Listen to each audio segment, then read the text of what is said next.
नमस्कार दोस्तों, एक बार फिर से स्वागत है मेरे YouTube चैनल onlinestudy.in में। आज हम पढ़ेंगे बिहार बोर्ड क्लास 12th के इंडियन सिविलाइजेशन एंड कल्चर में दिए गए कुछ पैराग्राफ का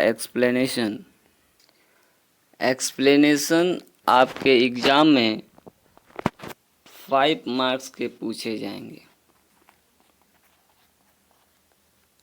और जो मैंने ये पैराग्राफ दिया हुआ है ये प्रीवियस एग्ज़ाम में ही पूछ चुका है, तो आप इसे स्क्रीनशॉट लेकर अपने बुक में नोट कर लेंगे। तो चलिए स्टार्टअप करते हैं अब इस वीडियो को। The common man lived independently and followed there agricultural occupation. They enjoy true home rule. Means एक आदमी स्वतंत्र रूप से जीता है और वो अपने एग्रीकल्चरल ऑक्यूपेशन को फॉलो करता है। एग्रीकल्चर ऑक्यूपेशन का मतलब हुआ खेती कार्य, गृहस्थ कार्य। वो अपने गृहस्थ जिंदगी जीता है और they enjoy true home rule, और वो अपने इस गृहस्थ जीवन का इंजॉय करता है। इन लाइंस को हमको एक्सप्लेन करना है। चलिए देखते हैं how to explain. First of all हम पैराग्राफ के नीचे लिख देंगे एक्सप्लेनेशन, और उसके बाद से हम लिखेंगे कि ये लाइंस कहाँ से ली गई हैं और उसको किसने लिखा है। तो चलिए देखते हैं। These lines have been taken from the lesson Indian Civilization and Culture written by Mahatma Gandhi.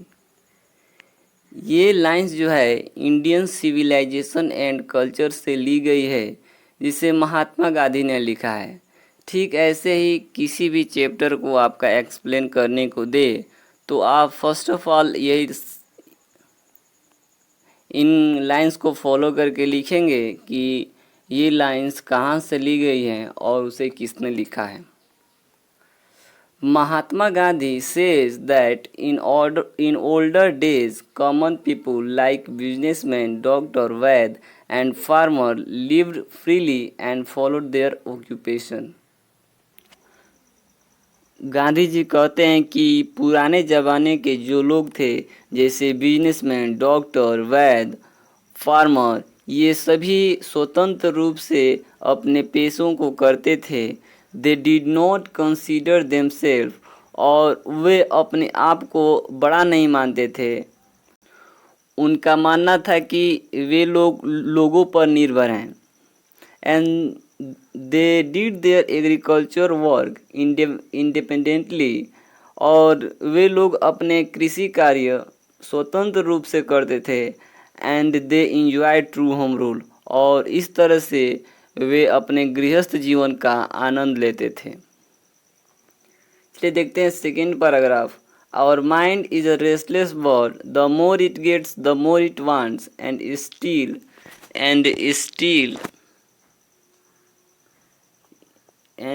Still remains unsatisfied. हमारा माइंड एक रेस्टलेस बर्ड है, एक अथक पक्षी है। यह जितना ही पाता है और उतना चाहता है, लेकिन फिर भी ये अनसेटिस्फाई रहता है, असंतुष्ट रहता है। चलिए अब इसका एक्सप्लेन करते हैं। These lines have been taken from the lesson Indian Civilization and Culture written by Mahatma Gandhi. In lines को इंडियन सिविलाइजेशन एंड कल्चर से लिया गया है, जिसे महात्मा गांधी ने लिखा है।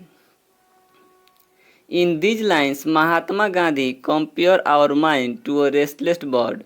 इन लाइन्स में महात्मा गांधी हमारे दिमाग की तुलना एक अथक पक्षी से कर रहे हैं जो कभी भी थकता नहीं है। Which has no limits of want and flying, जिसके चाहतों की कोई सीमा नहीं है और न ही उसके उड़ान की कोई सीमा है। इन द सेम वे, ठीक इसी तरह our mind accepts an endless number of thing. ठीक इसी तरह हमारा माइंड जो है, हमारा दिमाग, यह इंडनेस नंबर ऑफ थिंग, अनगिनत चीज़ों को एक्सेप्ट करता है एंड कंफर्ट, लेकिन फिर भी क्या रहता है, यह कंफर्ट रहता है। Which can never be fulfilled, हमारा दिमाग अनगिनत चीज़ों को एक्सेप्ट करता है लेकिन फिर भी ये अनफुलफिल्ड रहता है, ये फुल नहीं होता है। Thus it is always remains restless, और इस तरह से ये हमेशा रेस्टलेस रहता है, जितना पाता है उतना और चाहता है, एंड सेट अनसेटिस्फाइड, और इस तरह से ये असंतुष्ट रहता है। नेक्स्ट देखते हैं, civilisation is that which point out the path of duty. Means civilisation एक ऐसी चीज़ है जो हमको अपने ड्यूटी की तरफ, अपने कर्तव्य की तरफ पॉइंट आउट करता है कि हमें क्या करना चाहिए, क्या गलत है, क्या सही है। चलिए अब इस लाइन को हम एक्सप्लेन करते हैं। दीज लाइन्स, यहाँ पर दीज लाइन्स नहीं होगा क्योंकि यह एक ही लाइन है। यहाँ पर होगा this line has been taken, this line has been taken from the lesson Indian civilisation and culture written by Mahatma Gandhi. ठीक ऐसे ही ऊपर की तरफ जो हमने दिया है, ठीक वही हिंदी होगा इसका। ये line Indian civilisation and culture से ली गई है, जिसे महात्मा गांधी ने लिखा है। In these lines Gandhi ji underline the importance of pure conduct to make life virtuous. यहाँ भी आप दिस लाइन्स कंसीडर करेंगे।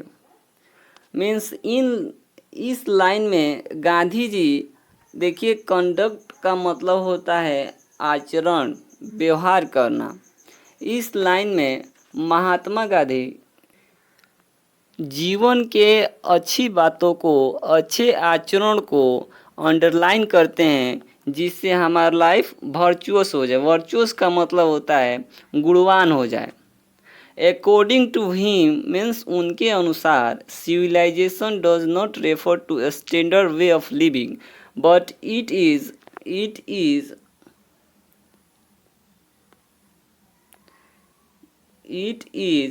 largely associated with our thinking traits which lead us to discharge our duty well।